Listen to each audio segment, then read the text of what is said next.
Sir, ಈಗ rice ಇನ್ temperature ಅಂತ ಹೇಳಿದ್ರೆ ಪ್ರಮುಖ ಕಾರಣ ಈಗಿರುವಂಥ ಸಮತೋಲನವನ್ನು ಹಾಳು ಮಾಡೋದಕ್ಕೆ ಏನು ರೀಸನ್ ಅಂತ ಅನಿಸುತ್ತೆ? ಈ ಟೆಂಪ್ರೇಚರ್ ರೈಸಿಂದ ಒಟ್ಟಾರೆಯಾಗಿ ರೈನ್ಫಾಲ್ ಮೇಲೆ ಬೀರುವಂಥ ಎಫೆಕ್ಟ್ ಏನು ಹೇಳ್ತೀರಿ? ಉಷ್ಣಾಂಶ ಏರಿಕೆ ಆಗಿರುವುದರಿಂದ ಸಮುದ್ರ ಅಥವಾ ಸಾಗರ ಮತ್ತು ನೀರು ಬೇಗ ಆವಿಯಾಗಿ ವಾತಾವರಣವನ್ನು ಸೇರಿಕೊಳ್ಳುತ್ತೆ. ಅಂದರೆ ಆವಿಯಾಗುವಿಕೆ ಕ್ರಿಯೆಯು ಕೂಡ ಹೆಚ್ಚಿಗೆ ಆಗುತ್ತೆ ಮತ್ತು ವಾತಾವರಣ ವಾತಾವರಣದ ಉಷ್ಣಾಂಶ ಏರಿಕೆ ಆದಾಗ ವಾತಾವರಣವು ಕೂಡ ಹೆಚ್ಚಿನ ಆವಿಯನ್ನು ಹಿಡಿದಿಟ್ಟುಕೊಳ್ಳುವ ಶಕ್ತಿ ಕೂಡ ಹೆಚ್ಚಿಗೆ ಆಗುತ್ತೆ. ಇದರಿಂದ ಏನಾಗುತ್ತಂದ್ರೆ ಈ ಆವಿ ವೇಪರ್ ಇದ್ದದ್ದು ವಾಟ್ರಾಗಿ ಕಂಡೆನ್ಸೇಷನ್ ಆಗೋ ಮುಂದೆ ಅದಕ್ಕೆ ಎನರ್ಜಿ ಒಂದು ಹೀಟ್ ಬಿಡುಗಡೆ ಮಾಡುತ್ತಾ. ಅದಕ್ಕೆ ನಾವು ಲೇಟೆಂಟ್ ಹೀಟ್ ಅಂತ ಕರಿತೀವಿ. ನಾವು ಈ ಲೇಟೆಂಟ್ ಹೀಟ್ ಬಿಡುಗಡೆ ಮಾಡೋದ್ರಿಂದ ಇನ್ನೂ ಕೆಲವೊಮ್ಮೆ ಥಂಡರ್ಸ್ಟಾರ್ಮು ಇವೆಲ್ಲ ಸೈಕ್ಲೋನು ಸಿವಿಯರ್ ಆಗ್ತಾ ಹೋಗ್ತಾವೆ. ಇವೆಲ್ಲ ಪರಿಣಾಮಗಳು ಆಗ್ತಾವೆ. ಮುಂದಿನ ದಿನಗಳಲ್ಲಿ ಸರ್, ನೀವು ಹೇಳಿದ್ರಿ 30% ಕೆಲವೊಂದು ಕಡೆ ಮಳೆನೇ ಆಗಿಲ್ಲ ಇದುವರೆಗೂ ಅಂತ. ಅಲ್ಲೇನಾದರೂ ಮಳೆ ಆಗುವ ಸಾಧ್ಯತೆಗಳಿದೆಯಾ? ಯಾವ ಭಾಗದಲ್ಲಿ ಹೇಗೆ ಅಂತ?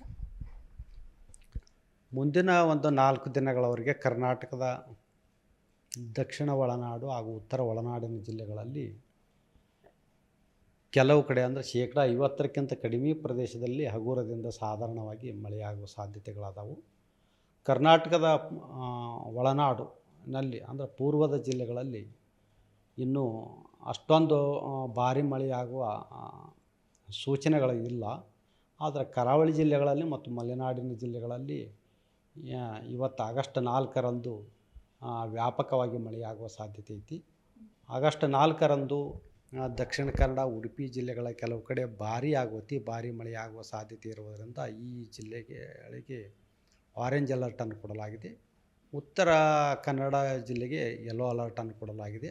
ಆಗಸ್ಟ್ 5, 6, 7ರಂದು ಕರಾವಳಿ ಜಿಲ್ಲೆಗಳಿಗೆ ನಾವು ಯೆಲ್ಲೋ ಅಲರ್ಟನ್ನು ಕೂಡ ಕೊಡಲಾಗಿದೆ. ಮತ್ತು ಶಿವಮೊಗ್ಗ, ಚಿಕ್ಕಮಗಳೂರು, ಕೊಡಗು ಜಿಲ್ಲೆಗಳಿಗೆ ಇವತ್ತು ಆರೆಂಜ್ ಅಲರ್ಟನ್ನು ಕೊಡಲಾಗಿದೆ ಆಗಸ್ಟ್ 4ರಂದು. ಆಗಸ್ಟ್ 5, 6, 7ರಂದು ಈ ಜಿಲ್ಲೆಗಳಿಗೆ ಯೆಲ್ಲೋ ಅಲರ್ಟನ್ನು ಕೊಡಲಾಗಿದೆ. ಆದರೆ ಕರ್ನಾಟಕದ ಉಳಿದ ಜಿಲ್ಲೆಗಳಲ್ಲಿ ಹಗುರದಿಂದ ಸಾಧಾರಣವಾಗಿ ಮಾತ್ರ ಮಳೆಯಾಗುವ ಸಾಧ್ಯತೆಗಳಾದವು. ಅಷ್ಟೊಂದು ಏನು ಭಾರಿ ಮಳೆಯಾಗುವ ಸಾಧ್ಯತೆಗಳು ಇಲ್ಲ. ಕರ್ನಾಟಕವನ್ನು ಹೊರತುಪಡಿಸಿ ಹೊರ ರಾಜ್ಯಗಳಲ್ಲಿ ನೋಡೋದಾದರೆ ಅಲ್ಲೂ ಕೂಡ ತುಂಬ ಜೋರಾಗಿ ಮಳೆ ಆಗ್ತಾ ಇದೆ. ಸೊ ಯಾವ ವೆದರ್ ಫ್ಯಾಕ್ಟರ್ಸ್ ಇದಕ್ಕೆ ಮೇನ್ ರೀಸನ್? ನಮ್ಮ ರಾಜ್ಯದ ಮೇಲೆ ಈ ರೀತಿಯಾಗಿ ಎಫೆಕ್ಟ್ ಬೀಳೋದಕ್ಕೆ ಏನು ಕಾರಣ ಅಂತ? ಈ ವರ್ಷ ವಾಯುಭಾರ ಕುಸಿತಗಳು ಬಂಗಾಳ ಉಪಸಾಗರದ ಉತ್ತರ ಭಾಗದಲ್ಲಿ ಆಗ್ತಾವೆ. ಅವು ಛತ್ತೀಸ್ಗಢ, ವೆಸ್ಟ್ ಬೆಂಗಾಲ್ ಕ್ರಾಸ್ ಮಾಡಿ ಒರಿಸ್ಸಾ, ಮಧ್ಯಪ್ರದೇಶ, ಉತ್ತರ ಮಹಾರಾಷ್ಟ್ರ, ಗುಜರಾತ್ ಕಡೆ ಚಲಿಸಿದು ಒಂದು 2-3 ವೆದರ್ ಸಿಸ್ಟಮ್ಸು. ಹೀಗಾಗಿ ಅಲ್ಲೇ ಮಳೆ ಆಯಿತು. ಈ ಒಂದು ದಕ್ಷಿಣ ಭಾರತದ ರಾಜ್ಯಗಳಿಗೆ ಒಂದು ಸ್ವಲ್ಪ ಮಳೆ ಕೊರತೆ ಭಾಳ ಐತೆ.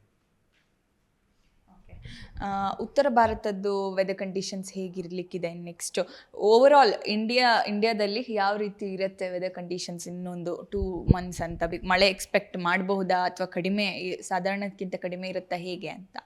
ಮತ್ತು ಏನು ವೆದರ್ ಫ್ಯಾಕ್ಟರ್ಸ್ ಇದಕ್ಕೆ ಮೇನ್ ರೀಸನ್ ಅಂತ? ಉತ್ತರ ಭಾರತದ ಕೆಲವು ಜಿಲ್ಲೆಗಳಲ್ಲಿ ಮಳೆ ಆಗುತ್ತೆ. ಒರಿಸ್ಸಾ, ಛತ್ತೀಸ್ಗಢ, ವೆಸ್ಟ್ ಬೆಂಗಾಲು, ಕೇರಳದ ಕರಾವಳಿ ಜಿಲ್ಲೆಗಳಲ್ಲಿ ಮಳೆಯಾಗಿದೆ. ಕೇರಳ ಹೆಚ್ಚು ಕರಾವಳಿ ಇರುವುದರಿಂದ ಮಳೆ ಆಗ್ತಾ.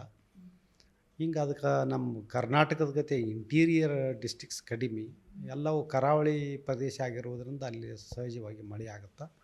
ಅದೇ ತಮಿಳುನಾಡಿನಲ್ಲಿ ಎಷ್ಟೋ ಮಳೆ ಕಡಿಮೆ ಐತಿ.